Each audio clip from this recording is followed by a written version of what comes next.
the seller is obliged to preserve Obligation of the seller not in the just first the place. invoices, fake yung invoices na ibigay or binibigay nila. Welcome to Lagot o Lusot, where we dig deep into anonymous yet real tax, business, and finance confessions from Reddit. Decide, did they smoothly get away with it, or are they in big trouble? And uncover what went wrong, what went right, how can it be fixed, whether they're Lagot or Lusot, how serious or lucky they really are. Supplier might be faking invoices. Question, let's say ikaw si company and you've been transacting with the supplier for a long time na, but then biglang you start doubting the invoices they're sending. Like, may suspicion ka na baka fake yung invoices na ibigay or binibigay nila. Ano bang magiging effect nito sa company mo and ano bang dapat gawin? Okay, what went wrong? The fact that hindi siya sigurado doon sa invoice na ini-issue ng supplier niya. Clearly, kung if ever na mali yung invoice or fake yung invoice, syempre hindi naman niya magagamit yun as sufficient proof para to support his expenses. Dahil may suspicion na siya na fake siya, meron niya talaga tong problem with substantiation. Hindi niya kasi pwedeng gamitin yung invoices na yun as valid invoices for deduction. In this case, he or she has to report this with the BIR dahil we have to check kung talaga bang legit yung or valid yung invoices na ini-issue ng supplier niya. What went right? The fact na, yun nga, curious siya in the first place. Because in that way, kung malalaman niya kung ano yung fake saka hindi, malalaman niya kaagad at face value kung talaga bang compliant yung ka-transact niya. Hindi lang to sa specific na supplier na to, but with other suppliers as well. Siguro the fact that the company is it looks like na compliant siya. That's why nung nag-start siya mag-doubt doon sa invoice na ini-issue sa kanya, talagang gusto niyang itama. Kaya parang gusto niyang malaman kung paano niya malalaman kung fake or authentic yung invoice na binibigay sa kanya. So, how can it be fixed? Well, kung ako yung company, pupunta ako sa nearest BIR, mas maganda kung saan registered siya, and ipa-check niya yung ATP na nasa invoice mismo. Kung kanino ba to, or kung valid ba yung ATP number na yon, or kung yung ATP number na yon is related or ang nagko-correspond doon sa nag-issue ng invoice na yon. Doon pa lang niya malalaman kung talagang fake or authentic yung invoice na ini-issue sa kanya. Yung ATP kasi is the authority to print number. So may serial number ang ating invoices na pwede nating i-verify with BIR kung talaga bang registered siya sa BIR yung invoice na yun. So top of that, pwede niya ring i-check yung revenue regulations natin pertaining to invoices para ma-check niya kung at face value ba nagko-comply na ba yung kung ano yung supposedly na information na nakalagay sa ating invoices. Well, yung nag-issue fake invoice, syempre Lagot. Yes, pero yung nagda-doubt, Lusot. Kasi concerned lang din naman siya. Yes. In this case, I think better na makipag-cooperate or try niya If proven, actually proven, diba, na invalid yung ATP number na nandun sa invoice, pwede siyang file ng complaint. Yes. Either sa online or pumunta siya sa BIR at i-attach yung mga proof na nag-lead doon sa allegation na hindi totoo or hindi authentic yung invoice na ini-issue sa kanya. A customer is asking us to send them copies of what we invoiced them for 2020. Are we supposed to go through our old records just because they lost their copy? We do keep all our records naman, but we are not that organized and it will take a few days for our staff to find those invoices. Are we obliged to follow their request?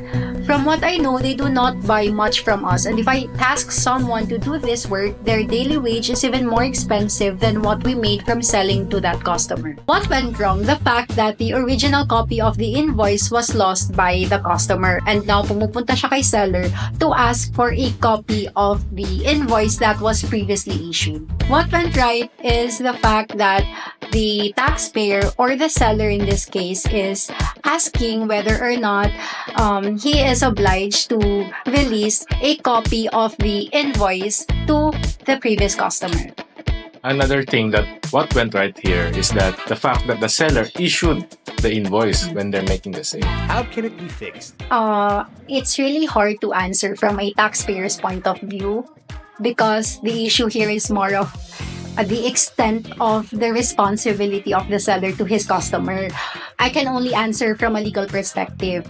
There is no specific law actually na nag-o-oblige sa seller to issue a copy of the duplicate invoices na in-issue kay customer. However, there is a specific law which obliges both the seller and the buyer, most especially if engaged in business din si buyer, to keep their invoices for the period of 5 years as prescribed under the tax code. I think, of course, mag-usap sila. They have to agree on how can it be fixed kasi this is a separate contract already. This is not part of the obligation of the seller in the first place. Yung keeping yung magbigay ng duplicate copy of the invoice. Maybe they can ask, or the customer can ask for a certified true copy of the duplicate invoices. And then maybe they can agree into some consideration or the price of the services. Add ko lang dapat nung isang part doon na sabi nung seller is that mahirap hanapin. Actually, since 2020 in-issue yung invoice, therefore 2025 ngayon, so within 5 years pa yan na dapat obliged pa din siyang i-keep yung records at the place of the business. So dapat hindi mahirap hanapin kasi it must be made available at all times upon inspection by the Bureau. So, and to add to that, the main question remains, is the seller obliged to issue a duplicate copy? Tax-wise, no.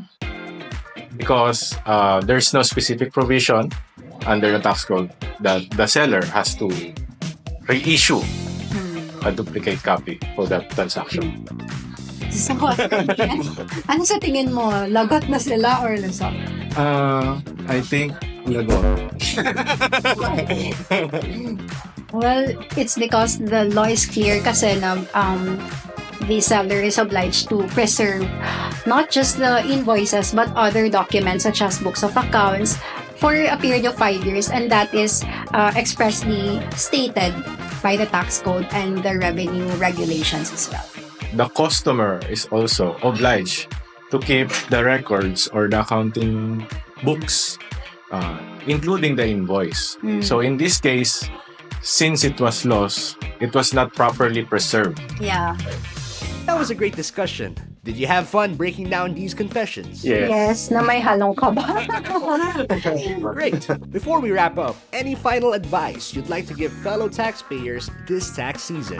Okay, to file and pay their taxes, to file their tax returns and pay the taxes due thereon on or before April 15.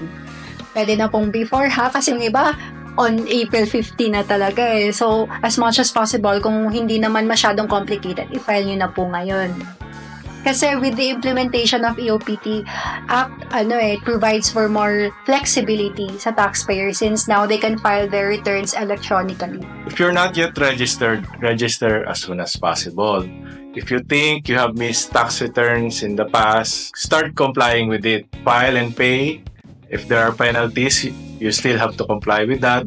And of course, we have to memorize our certificate of registration. Know the taxes that you have to file. Check the deadlines, memorize the deadlines, set your priorities right. Taxes are equitable contributions to the government. So lahat tayo may social responsibility, may civic duty to pay our taxes. So, check your taxes. Be a responsible citizen. Yes. Pay your taxes. Yes.